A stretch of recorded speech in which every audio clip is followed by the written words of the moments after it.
Dito sa pinuntahan namin ay nasa taas kami ng bundok. Tanaw mo lahat ang buong Taiwan. Kasi 'di ba maliit lang naman ang Taiwan, kaya kita mong lahat, tanaw mo ang mga buildings. Sobrang ganda dito.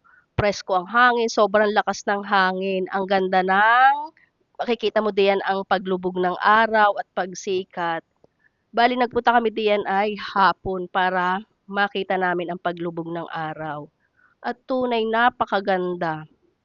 Napaka-aesthetic ng lugar na 'to. Ang ganda-ganda ng pikturan, gano'n sa mga mahilig mag-picture diyan.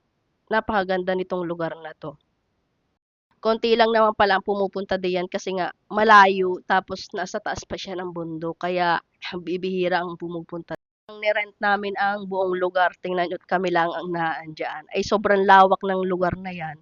Ang sarap magtambay-tambay habang nagkakape or nagmemeryenda. Ay naku, gusto ko diyan.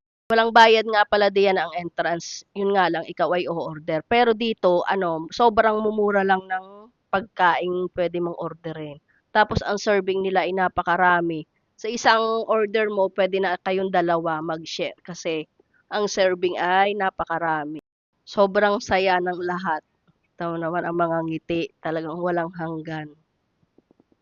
Nung nagpunta nga pala kami diyan ay nag-rent lang kami diyan ng 2 van kasi hindi kami kasya sa isang van. Ay medyo marami. Tingnan niyo ang ganda ng place. Nakaka-relax. Tanggal talaga diyan ang stress mo. Once diyan ka diyan nakatambay, ay naku po. Grabeng relax ng paligid. Yun lang.